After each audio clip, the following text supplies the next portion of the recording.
So Piotroski score is a very easy and intuitive way to screen for fundamentally strong companies. So this framework was developed by a Stanford University professor, Joseph Piotroski, who observed that there is a simple way to evaluate the stocks without breaking our heads, right? So he said half of our problems come from the fact that we get too much entangled with the nuances and don't focus on the big picture. So he said, you know what, let's make everything black and white, right? Let's not have any gray areas.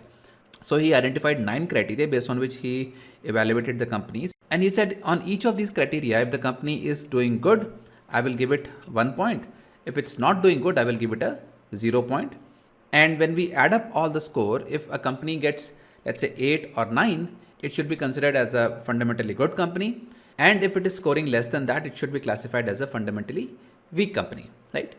And the reason this model became so famous is because using this model, Piotroski ran a backtest on several years of data where he bought the companies with high Piotroski score and shorted the companies with low Piotroski score, and he attained an ROI of over 20%, which is very, very impressive in a long run. So what were those 9 criteria? Let's go one by one. So the first one was return on asset, which means how profitable a company is with respect to its asset. And this particular criteria is especially important for manufacturing companies. So Piotroski said, let's make everything simple.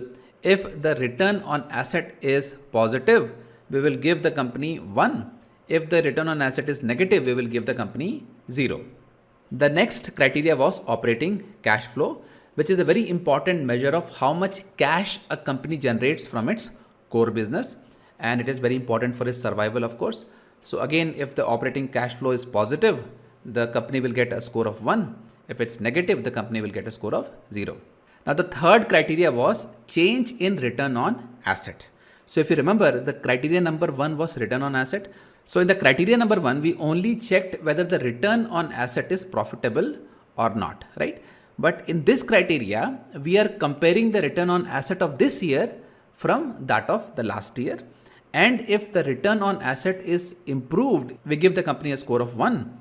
And if the return on asset has deteriorated, we give the company 0. The next criteria is that of accruals, which is more of an accounting criteria, which basically measures the company's revenue and profitability with respect to their non-cash transactions. And again, if the accruals are positive, we give the score of 1. If the accruals are negative, we give the score of 0. The next criteria was very simple, long-term debt. If the company's long-term debt has reduced as compared to the last year, give it 1 point. And if it has increased, then give it a 0 point. And the next criteria was current ratio, which is a measure of company's ability to pay long-term debt.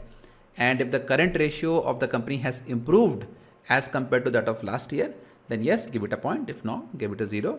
The next criteria is about number of shares that a company has issued, right? So it basically tells about the ownership of the company.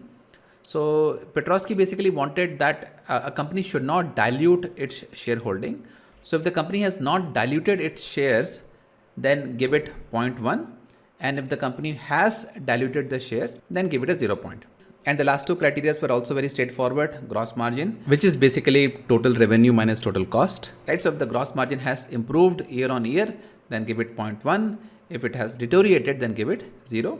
And the last criteria is asset turnover ratio, which is a financial ratio that measures the efficiency of a company's use of its assets in generating sales. So if the asset turnover ratio has improved over last year, then 1 point. If it has deteriorated, then give it 0 point. So if we look back at all these 9 criteria, 3 of the criteria are directly related with the utilization of the company's assets. So Piotroski score puts a heavy emphasis on how a company is utilizing its asset to generate revenue and being profitable.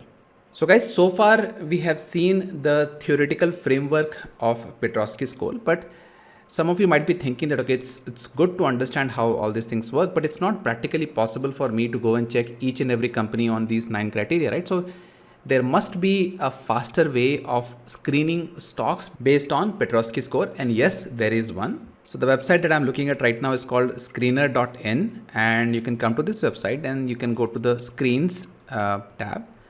And you will see that there is a ready-made scan for this. It's called Piotroski scan. It's right at the top. And here it tells you that it is based on the Piotroski score of 9 factors that we already talked about. So These are all the companies. And what you can also do is you can come down here, and so this is purely based on Piotroski score, but what you can also do is you can add more criteria here of, let's say, based on market capitalization, let's say greater than 1000 crore, right? So something like this, and then you can just keep adding more and more criteria along with Piotroski score to get more customized results based on your requirement. So guys, this is it. This is basically what I wanted to share in this video. I hope that you understood what Piotroski score is all about and how to use in real life investing.